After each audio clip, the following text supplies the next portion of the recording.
Can he do it? 48-yard field goal. 48, what? Set to go. Snap, ball down. Kick up. Kick is on the way, and it is good. Yeah! It's good! And the crowd goes wild. But I knew it was going to happen. I felt in my soul that night the New England Patriots were going to walk away Super Bowl champions, even though they were not favored to win. For whatever reason, there was something in my soul that just, I'm wrong about a lot of things in life, but I'm telling you, the Patriots winning that Super Bowl was not one of them. So much so that I took extra steps. Took extra steps to protect myself that night and my 1997 Honda Accord. Gosh darn it, I could not have that thing upside down and on fire just because the Patriots won a football game. So I was living in the Boston area at the time, and I was assigned to DJ, if you want to call it that. I can't DJ my way out of a paper bag. I can't spin the ones and twos and bid all fancy, but I can play some music and read a crowd. So anyway, that's what I was doing. And no one cared that I was there. They were there to watch the football game, so I figured it was a pretty easy gig. And again, no one thought the Patriots were going to win. So I thought to myself, but what if they do? So I'm not going to drive the Honda into the city. I'm going to take the train. Because if they win this stinking game, all hell's going to break loose.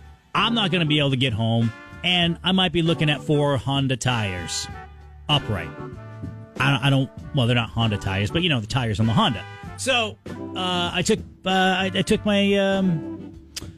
my medicine, and I said, you know what? It's going to take an extra half an hour to get this done, but I'm going to do it just in case. And sure enough, they win the game. And that night, there were a few of the Boston Celtics there at the time. And I think like Paul Pierce and Antoine Walker were there. In my mind, that's how I remember it. It probably wasn't. But I'm pretty darn sure that Paul Pierce was there. At any rate, I got on the mic, me and my bravado. I wouldn't do this today. I wouldn't have the nuts to do this, but I was like, yeah, let's just say it's Paul Pierce. Paul Pierce, you guys on the Celtics, your turn. Right? Kind of called him out.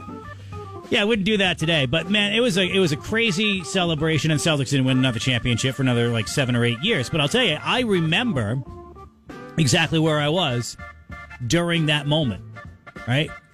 Sitting there, watching the Patriots win, knowing that it was going to happen, and having suffered as a Patriots fan, which is something that there are a few generations now that know nothing about the suffering. Well, maybe the last couple of years. Last couple of years, nothing compared to the 80s, the promise of the 90s, Drew Bledsoe, Bill Parcells, getting to the Super Bowl, and what was it? It was 28 years ago last week that they lost that darn thing.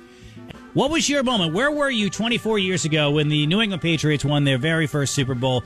Richard from Springvale checked in. Watching at Gritty's in Portland. That seems like a really cool place to watch and have that memory. Because I think a lot of us, as lifelong Patriots fans, looking forward to that moment for so long. Came close a couple of times. Well, not actually close with the Bears, but they made it to the game. That was something. It was like a foot in the door.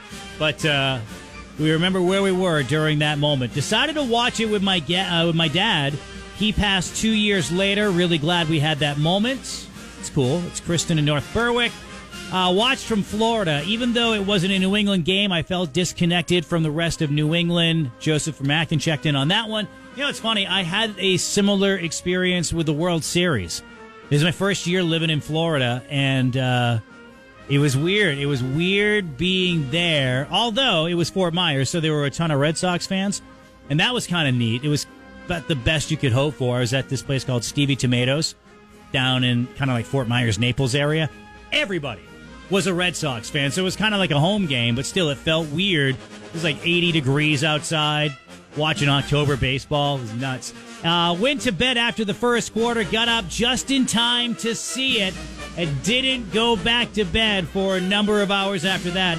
It's 781 and 324-1220, 324-1220. What's your story? I was incarcerated at the Long Creek Youth Development Center at 12. Wow, that's something I didn't see. You want to expand on that? No, now I'm just saying much better times. I hope to see it again. Nice. All right, well, glad you could turn yourself around, man.